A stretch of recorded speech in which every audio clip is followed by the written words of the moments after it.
प्यारे साथियों नमस्कार मेरे भाई, कैसे हैं आप सब। मैं आशा करता हूं सब साथी एकदम बेहतरीन होंगे, अच्छे होंगे और अपनी पढ़ाई में मेरे भाई सभी लगे होंगे। ठीक है, आज हम लोग देखेंगे हिंदी साहित्य में और हिंदी वर्णमाला से लेकर के जो आपके एग्जाम में पूछे जाते हैं प्रश्न, उन्हीं प्रश्नों के अनुसार प्रीवियस ईयर कुछ क्वेश्चंस हम रखे गए हैं। और ये क्वेश्चंस की संख्या कितनी होगी तो याद रखेंगे साथी, ये क्वेश्चन की जो संख्या होगी वो 40 प्रश्न होंगे। और इस 40 प्रश्न ही आपके एग्जाम में आएंगे, तो उस 40 प्रश्नों को ही रखा गया है। और जैसे एग्जाम पैटर्न पे सवाल आते हैं उन्हीं सवालों को रखा गया है। एकदम हूबहू एग्जाम की ही क्लास होगी। तो आप इन साथी जो भी होंगे इन सभी 40 प्रश्नों का जवाब देंगे और इन 40 प्रश्नों में आपके कितने आंसर सही होते हैं इसका जवाब जरूर देंगे। याद रखना भैया, यूपीएसआई को टारगेट किया जा रहा है। देख रहे हैं आप, इसकी अच्छी खासी वैकेंसी भी आई है, 4543 पोस्ट आया है और इसकी हम बहुत अच्छे से तैयारी करेंगे। ठीक है, आगे आते हैं। आज हमारी ये पहली क्लास होगी इस पे। तो मेरे भाई देखना, आज के सेशन में जितने भी सवाल दिए गए हैं ये सब प्रीवियस ईयर क्वेश्चंस हैं, लेकिन इस प्रीवियस ईयर क्वेश्चंस को आप प्रीवियस ईयर ही समझ के ना करिएगा, आप इसे एग्जाम बेसिस से करिएगा, ताकि आप अपने अकॉर्डिंग आप किस अध्याय से कितनी मेहनत कर चुके हैं, क्या आपके कितने प्रश्न सही होते हैं, किस अध्याय में प्रश्न नहीं सही हो रहा है, इस चीज को भी देखना है। देखना, सबसे पहला सवाल आपके सामने दिखाया है कि देवनागरी लिपि का प्रयोग सर्वप्रथम कहां हुआ था। तो आप बताएंगे कि भैया जो देवनागरी लिपि का प्रयोग है सबसे पहले कहां हुआ था। तो देवनागरी लिपि का जो प्रयोग है सबसे पहले जो होता है कहां पे होता है, जयभट्ट के शिलालेख में होता है। इस चीज को बिल्कुल लाइन याद रखेंगे कि ऑप्शन नंबर इसमें बी वाला क्या हो जाएगा कि भैया आप देवनागरी लिपि का प्रयोग सबसे पहले कहां पे करते हैं। देवनागरी का प्रयोग सबसे पहले हम जयभट्ट के शिलालेख में करते हैं। एक चीज याद रखना कि भैया लिपि क्या होता है, तो लिखने का तरीका है ना। क्या लिख पाओगे भैया, लिखने का तरीका ही लिपि कहलाता है। आप लिख पाएंगे, लिखने का तरीका लिपि कहलाता है। क्या हो जाएगा, लिखने का तरीका लिपि कहलाता है।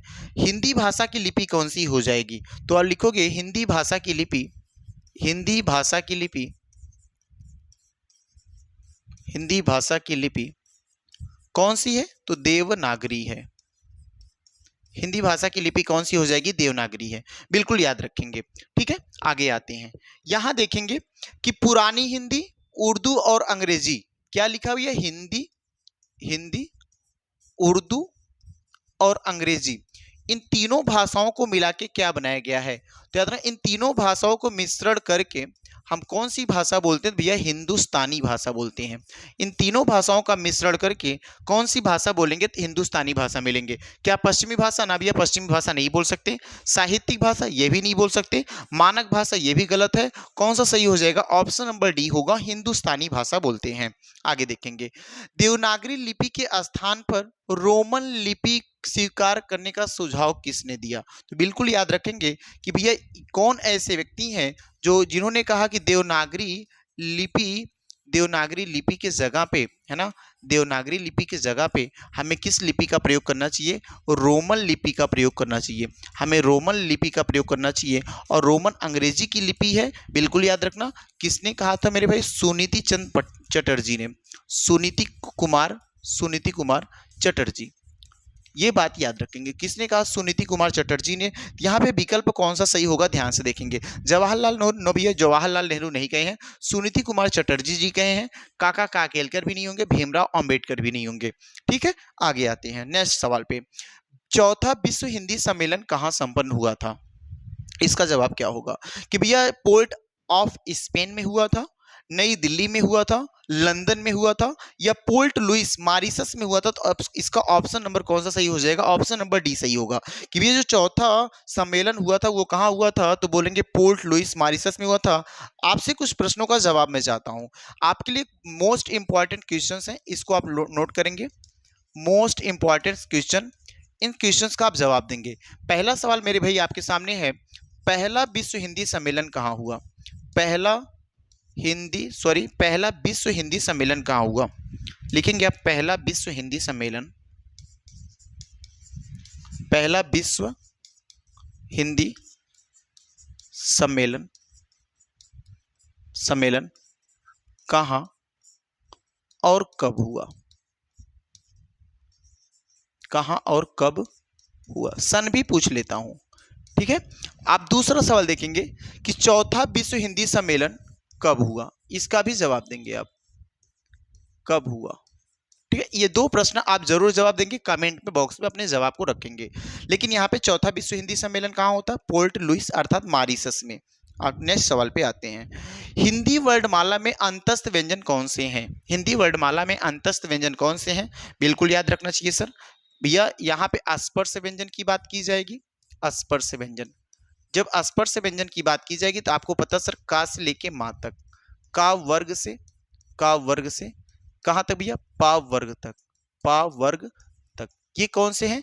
ये सब भैया, ये सब कौन से व्यंजन हो जाएंगे? अंतस्थ अस्पर्श व्यंजन। अगर मैं बोलूंगा अंतस्थ व्यंजन की बात तो बोलो, याद रखना अंतस्थ व्यंजन की जो संख्या होती है, उसकी जो संख्या मेरी भाई होती है वो 4 होती है। और वो चारों कौन कौन से होते हैं? तो या होता है, रा हो जाएगा, ला हो जाएगा, वाह हो जाएगा। इसकी संख्या कितनी होती है? 25 होती है। आगे याद रखें उष्म व्यंजन। उष्म व्यंजन कौन कौन से हैं? तो बिल्कुल बताएंगे सर, उष्म व्यंजन की संख्या भी 4 होती है।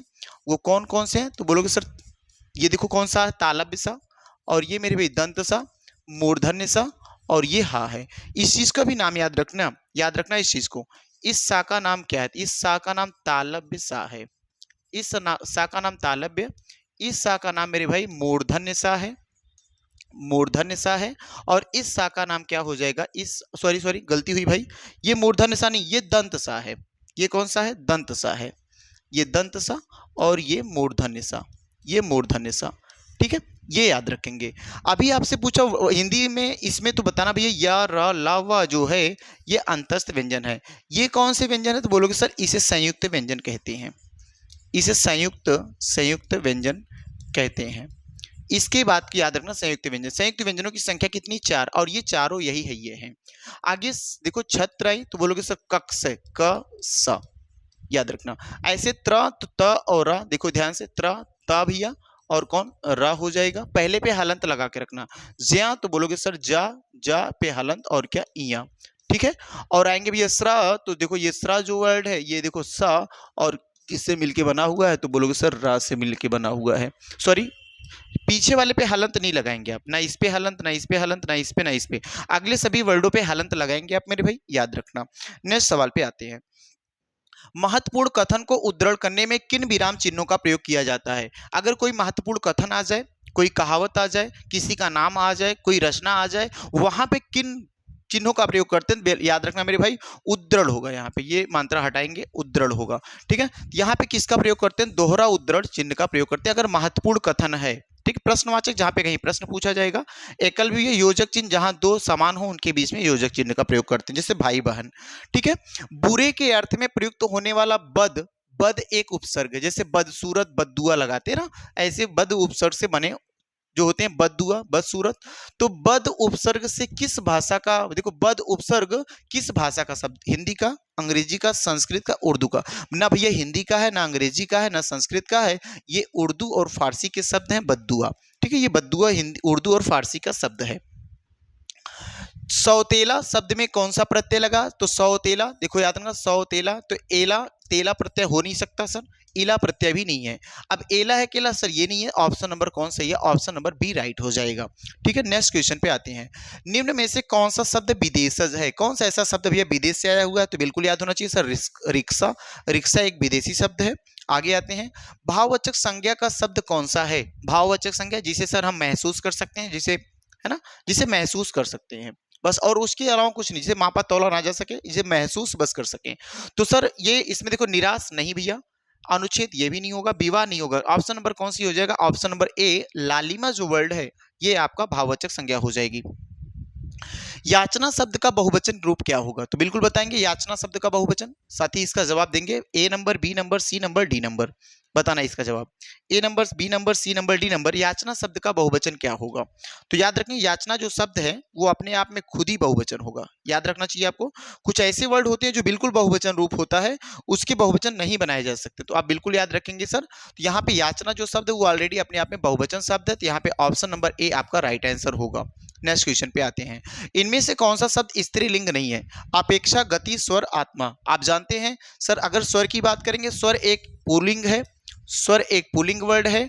और ये भी याद रखना, स्त्रीलिंग नहीं है, तो स्वर पुल्लिंग है, इस वक्त स्त्रीलिंग नहीं है। स्त्रीलिंग में कौन कौन आते हैं? ई आता है, बड़ी ई आ जाएगा और क्या होगा भैया, री आ जाएगा। ये 3 वर्डों को स्त्रीलिंग वर्ड के अंतर्गत रखते हैं, तो ये चीज याद रखना। अगले वर्ड पे आते हैं, चौथा व्यक्ति ज्यादा होशियार है। इस सवाल में देखना उत्तर कि चौथा व्यक्ति ज्यादा होशियार है। इस वाक्य में चौथा वाक्य क्या है, क्रिया विशेषण, गुणवाचक विशेषण, संख्यावाची, उपयुक्त में से तीनों जवाब देना है इसका। तो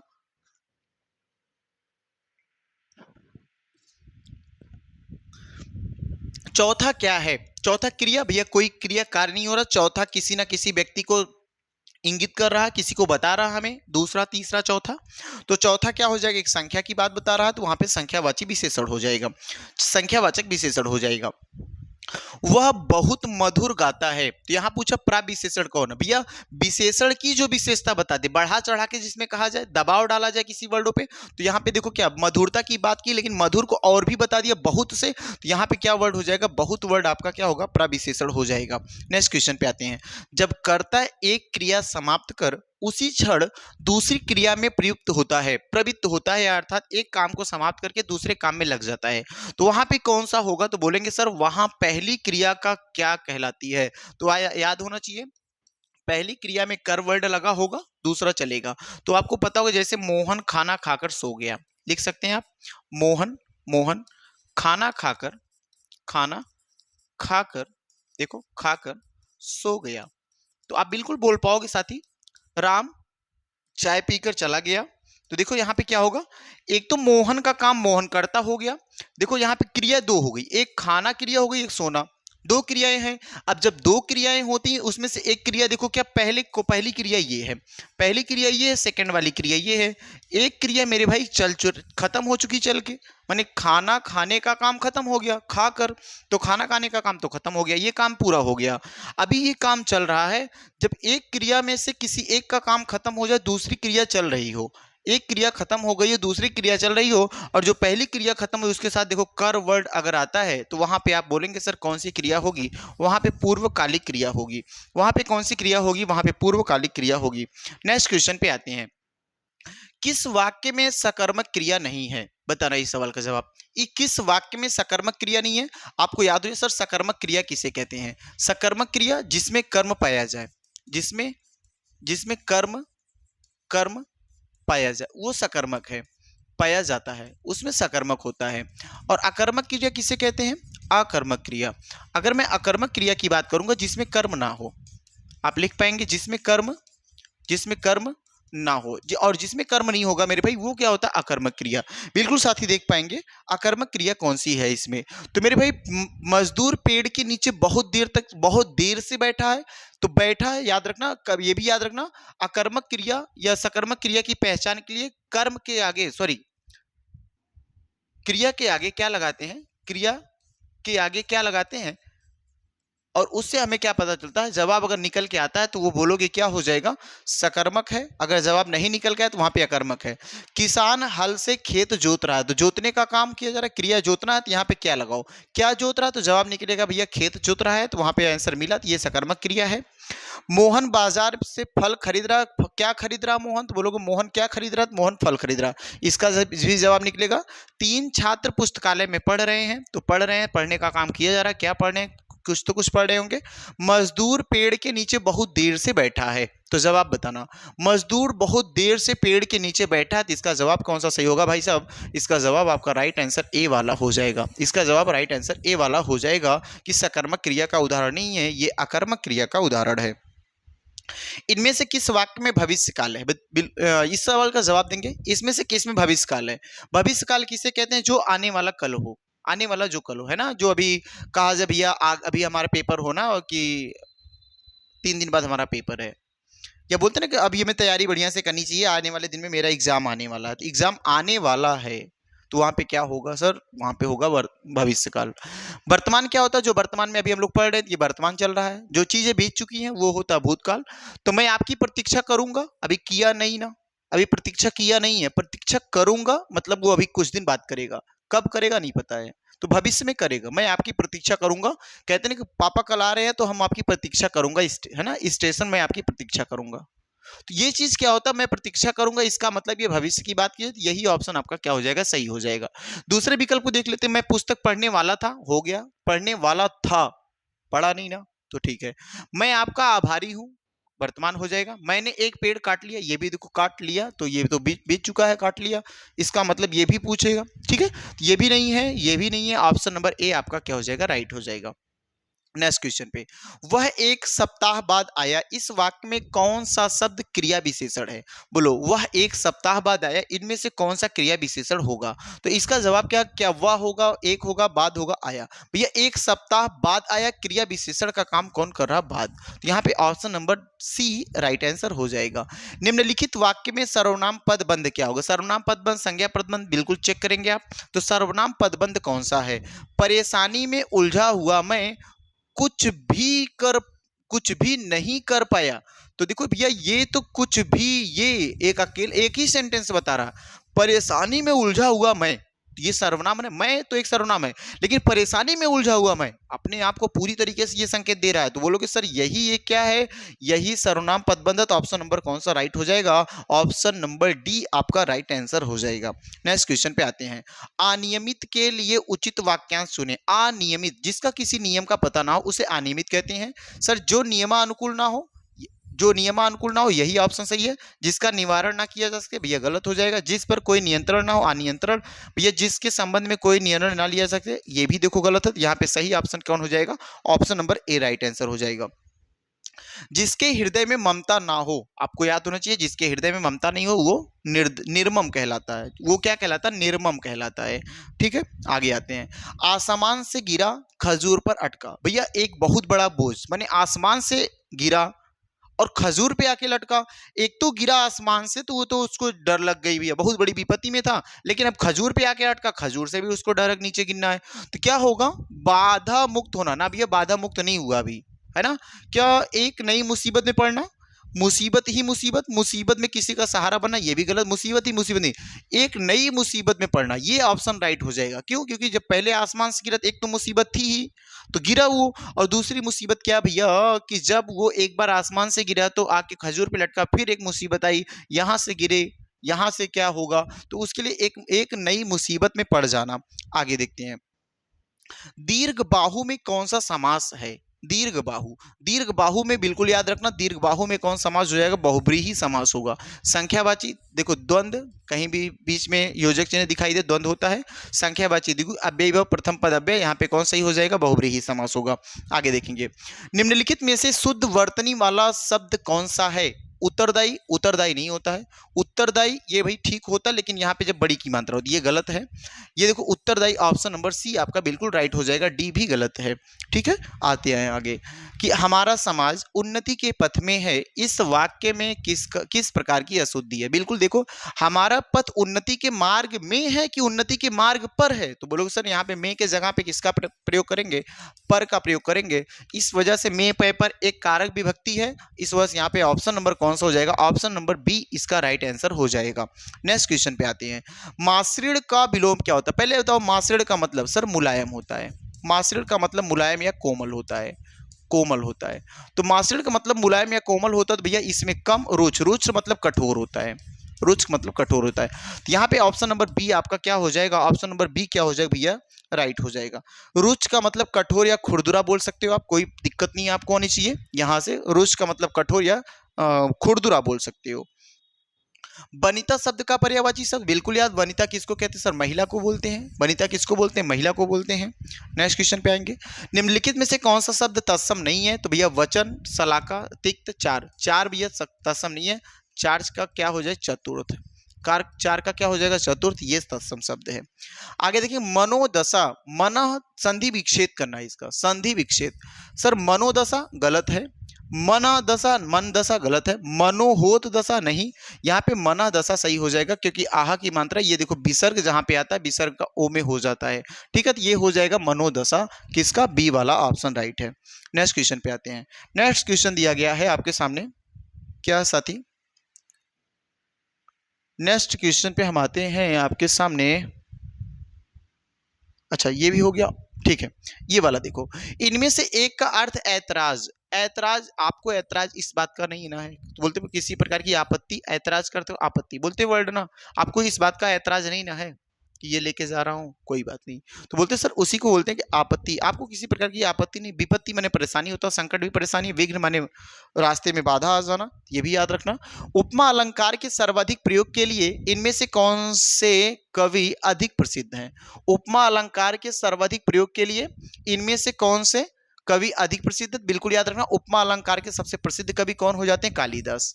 उपमा अलंकार सबसे प्रसिद्ध कवि कौन हो जाते हैं मेरे भाई? कालिदास हो जाएंगे। कौन हो जाते हैं? कालिदास हो जाते हैं। नेक्स्ट क्वेश्चन आपके सामने देखो ध्यान से। रस सिद्धांत निम्नलिखित में से किसकी रचना है? अभी देखो रस एक अलग अपने आप में अध्याय है, लेकिन रस सिद्धांत, ये जो रस सिद्धांत है किसकी रचना है? तो बिल्कुल याद होना चाहिए सर, रस सिद्धांत जो हजारी प्रसाद द्विवेदी नहीं, रस सिद्धांत किसकी रचना? डॉक्टर नगेंद्र की। डॉक्टर नगेंद्र, आचार्य रामचंद्र शुक्ल की एक साहित्यिक कथा, साहित्य वाली बताओ तो हिंदी साहित्य का इतिहास 1929, ठीक है। हजारी प्रसाद द्विवेदी हिंदी साहित्य का उद्भव और विकास, हिंदी साहित्य की आलोचना, ठीक ना। तो ये हो जाएगा रामविलास शर्मा, ये भी याद रखना भैया। इसकी रचना रस सिद्धांत किसकी है? तो बोलोगे नगेंद्र की। दोहा और सोल्ठा को मिलाकर, सॉरी, दोहा और रोला को मिलाने से पर जो छंद बनता है उसे क्या कहते हैं? उसे कुंडलिया कहते हैं। दोहा और रोला को मिला के क्या बनता है? कुंडलिया बनता है। दोहा और रोला मिला के क्या बनता है? कुंडलिया बनता है, याद रखना, है ना। आगे आते हैं। जब एक अधिकारी दूसरे अधिकारी को व्यक्तिगत नाम से पत्र लिखता है तो उसे क्या कहते हैं? बताना। जब एक अधिकारी किसी दूसरे अधिकारी को व्यक्तिगत नाम से पत्र लिखता है तो क्या टिप्पणी? भैया टिप्पणी नहीं करते, टिप्पणी किसी बात पे की जाती है। कार्यालय ज्ञापन, ये तो अलग चीज है। राजकीय शासकीय पत्र, ये नहीं। अर्धशासकीय पत्र, भैया जब एक अधिकारी दूसरे अधिकारी को क्या करे? जब एक अधिकारी दूसरे अधिकारी को व्यक्तिगत नाम से पत्र लिखता है, किसी एक व्यक्तिगत नाम से पत्र लिखता है, वो क्या हो जाएगा भैया? वो अर्धशासकीय हो जाएगा। वो क्या होगा? अर्धशासकीय होगा। नेक्स्ट क्वेश्चन पे आते हैं। किस कवि को सोवियत लैंड पुरस्कार, सोवियत लैंड पुरस्कार किसको मिला है? तो याद होना चाहिए सोवियत लैंड पुरस्कार सुमित्रा नंदन पंत को। ये सब पॉइंट बिल्कुल दिमाग में रखो, इस सब के लिए ऑप्शन जरूरत नहीं है, इन सबको तुरंत देखो और जवाब दो, है ना। बिल्कुल याद रखो। ठेठ हिंदी के ठाठ, ठेठ हिंदी के ठाठ किसकी रचना है? किशोरीलाल वाजपेयी, चंद्र शर्मा गुलेरी की, ज्योतिश्वर ठाकुर की, अयोध्या सिंह उपाध्याय हरियोध की। अयोध्या सिंह उपाध्याय हरियोध की किसकी रचना मेरे भाई हो जाएगी? बिल्कुल जवाब देंगे आप, है ना। इसमें किसका जवाब सही होगा? बोलोगे सर इसमें अयोध्या सिंह उपाध्याय हरियोध की रचना का नाम क्या है? ठेठ हिंदी का ठाठ। क्या हो जाएगा? ठेठ हिंदी का ठाठ।